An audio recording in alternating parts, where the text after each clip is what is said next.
In the chaos of daily life, there's one tool that often gets overlooked. It doesn't need batteries, it doesn't break down, and it's always there when you need it. Let's talk about the unsung hero of your everyday carry, the pen.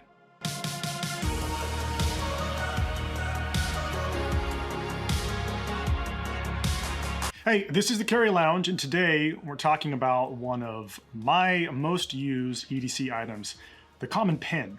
This is a follow-up on a previous best EDC pens video we did a couple years ago, which will be linked in the description below.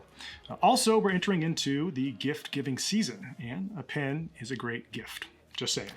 So let's get right into things. First, we're going to be looking at one of my favorite new pens in the last year or so. This is the Fountain Pen from BigiDesign. This guy is about 4 1/4 inch long and is made from a stone-washed titanium. I've also got one in a black DLC coated titanium. BigiDesign offers a handful of other colors and materials. There's a pocket clip and a cap that pops off to reveal a silver nib. Writing is smooth and very enjoyable with great control over the flow of the ink. It's great for quick notes or for long periods of writing. The body of the pen twists apart, revealing a refillable capsule along with a plunger that hooks into the tip. Now, like any fountain pen, you can't just leave the cap off for too long. This particular pen is a really good size. It's easy to carry, easy to find space in your bag or your pocket. It's not too small or uncomfortable to write with for long periods of time, and it's well constructed. It feels great in your hands and is one of my most used pens this year. The BigiDesign Fountain Pen comes in at $100. Next is from another favorite pen company of mine, Refyne.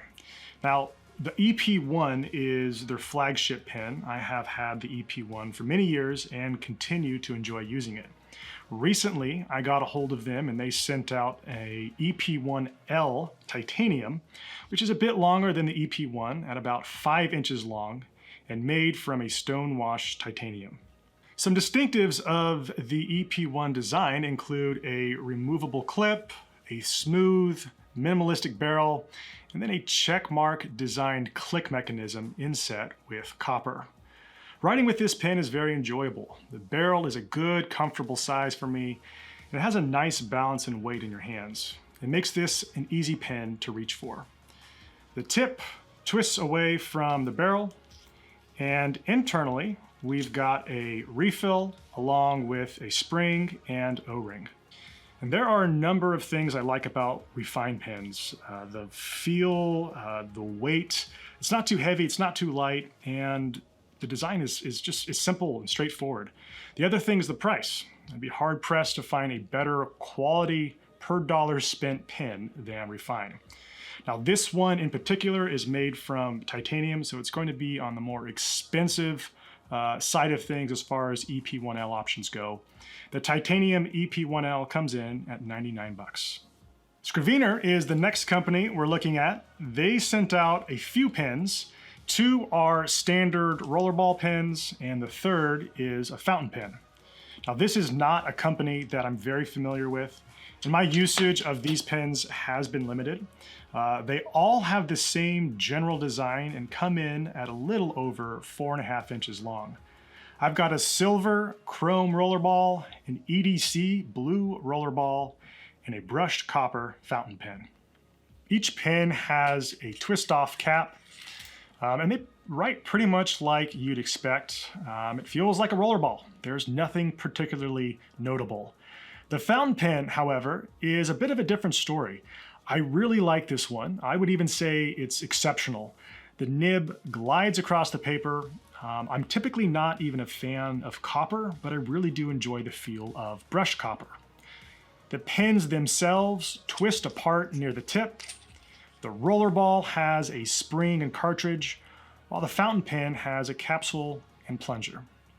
These pens are not going to feel the same as the others we've looked at today. These are lighter, less hefty in your hands, with the exception of the brushed copper fountain pen. They don't quite have the EDC aesthetic and are more of a professional looking pen, something you might find in a doctor or a lawyer's office. As I said, I'm a big fan of the fountain pen, and I really like the brushed copper. I'm actually quite shocked at how much I enjoy this guy. So these pens are nice. They're inexpensive options. The rollerball comes in at 33 bucks, and the fountain pen comes in at 40 bucks. And the next pen is one from a company called Bastion. This is their bolt action pen. This pen comes in at about 5¼ inches and is made from titanium.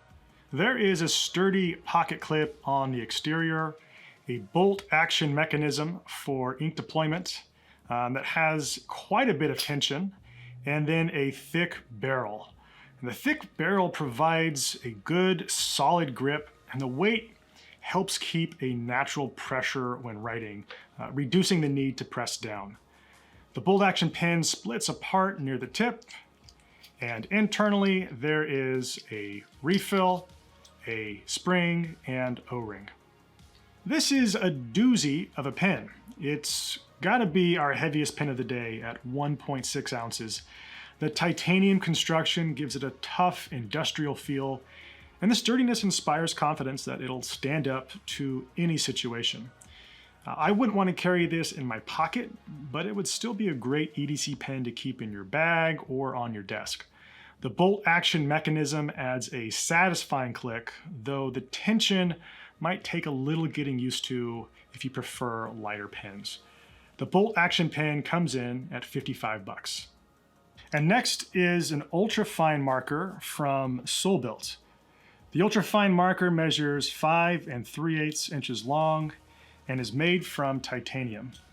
The mechanics are straightforward. It's got a clip that you slide down and over to deploy the cartridge.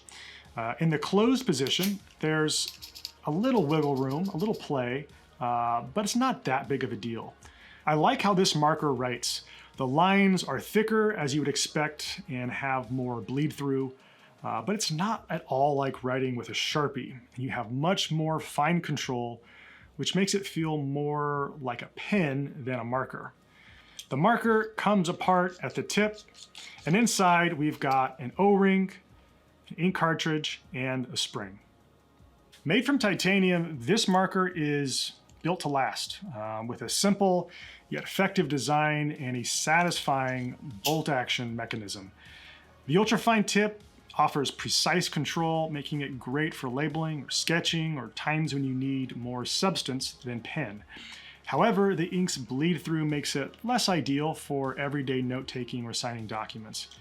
It's a specialty tool that shines in specific tasks, but it isn't an all-in-one solution.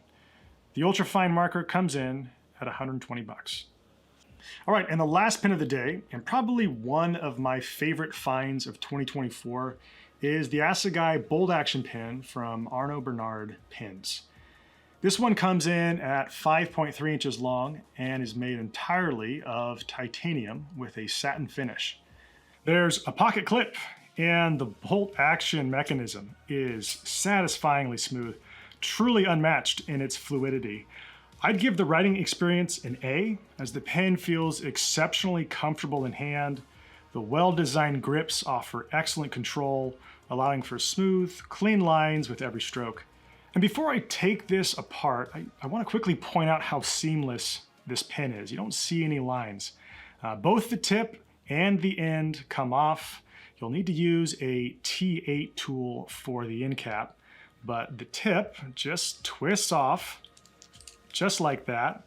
And inside there is a spring and refill. This pen comes shipped with quite a bit, and it's worth going over everything that you get. It's packaged nicely. There's an AB token, a leather pen holder along with spare parts, including a spare refill, and a tool which I use to take the pen apart. The Assegai Bold Action Pen is easily my favorite find of 2024. Its elegant, minimalist design with a titanium satin finish combines simplicity with durability. The bolt action mechanism is incredibly smooth, unmatched in its seamless feel, and the writing experience is equally impressive, with great balance and a comfortable grip. There's not a lot of movement or wiggle when you shake the pen, Everything seems very well done and precisely made. So hats off to AB Pens. The Assegai comes in at $165. And that's a wrap for today. If you're looking for a pen, I hope this has been helpful. Let us know which one is your favorite. Links will be in the description. And as always, thanks for watching.